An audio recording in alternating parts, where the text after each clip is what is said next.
Hola chicos y chicas, estamos in Washington, D.C. for Latino Pride, and we have a very special guest today, Mr. Carlos from Carlos in D.C. He's got a blog. Tell us about your blog, Carlos. Hi, thanks so much for having me. My name is Carlos Quiroz, and I do write a couple of blogs. One of them is called Carlos in DC, where I talk about the people and the spaces of this city.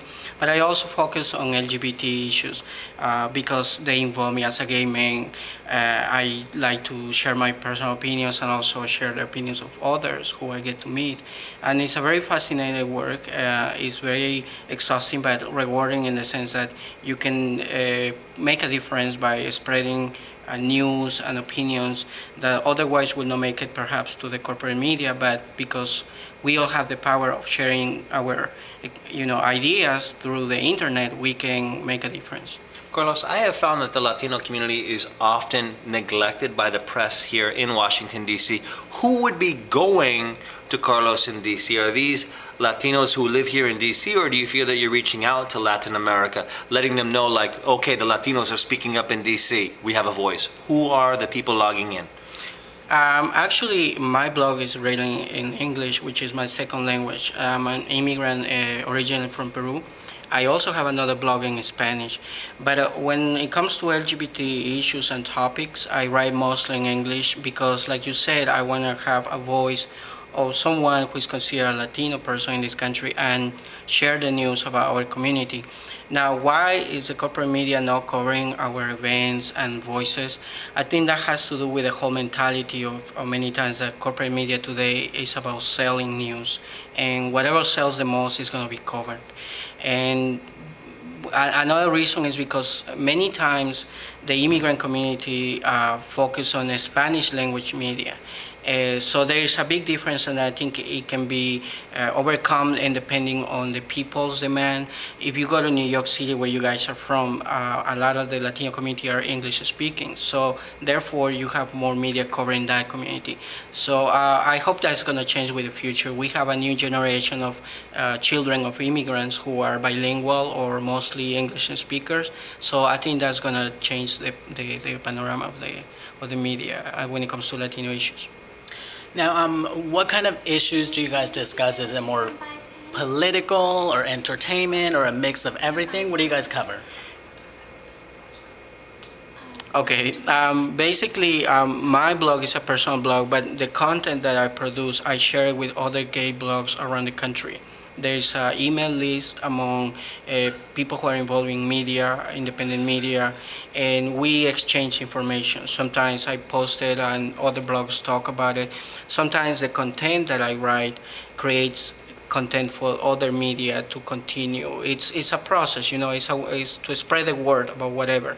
Like the event of tonight, for instance. I'm sure the stuff that I recorded is very valuable for a lot of people who are studying our community, who are reading news, but it's not out there. And somehow when you put it on the internet, it helps other people, whatever they're doing, scholars, students, gay people themselves, straight people who want to learn about what's going on in DC with the gay community, etc.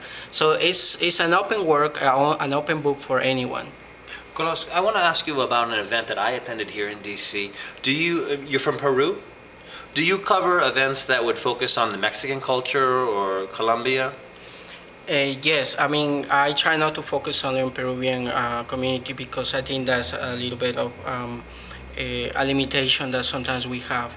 People focus on their nationality, and I try not to do that. So the question is, when I attended the National Cinco de Mayo Festival, I noticed all of the logos were everyone is Latino on Cinco de Mayo, but never was anyone Mexicano on Cinco de Mayo. There was never anyone saying, hola Mexicanos. It was like Cinco de Mayo was stripped of any Mexican identity to be presented here in Washington, D.C. Was that because, you view each other as equals and it's a multicultural festival? Would you say that, Mexicans really are at the bottom of the totem pole and really neglected here as far as wanting to be presented in Washington, D.C.? Personally, I believe that the Latino identity itself, right, gay or straight, in the United States have to do with putting people together, make it easier for people to identify who is who in this country. But like you said, we are a very diverse community. We have Native Americans who speak Spanish, we have Afro-descendants, we have whites, we have Asians. I mean, it's not like one race, but many different communities. At the same time, we have different nationalities. But everything is put together for many reasons. I think the most important one is for political interest, in order to handle one community in an easier way. Secondly, is money, is corporate. If you see the corporate media in Spanish, it's all about putting, products like you said, Cinco de Mayo, which is a Mexican tradition, but it's not as popular as people might think. In Mexico, people know Cinco de Mayo is one more tradition. But here in the U.S., they make it look like it's the most important Mexican holiday, and that's not true. So it has to do with money, political power, and other reasons. But that's the way it is. I don't, agree with it, but that's the way it is, and that's how we have to work. When I come to this event, I say it's Latino community, but I know there are people from different backgrounds. I noticed during this event some people who speak only Spanish, and they keep, their corner, and people who are only English speakers, or they're Mexicans or Central Americans. At the end of the day, when it comes to a Latino community, we all get together, and that's a positive part. Yeah, well, thank you very much. And anything you want to say about this year's Latino Pride? Any last words on that?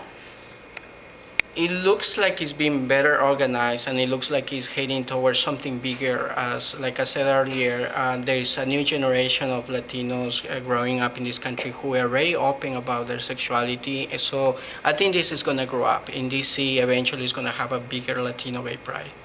Catch up with what's going on right now with the Latinos in DC. Carlos at DC.com? Carlos in DC, just Google it. It's actually carlosqc.blogspot.com. Carlos QC. Yes, but don't worry about it. If you Google Carlos in DC, you'll find me. And I'm in Twitter as Carlos QC as well.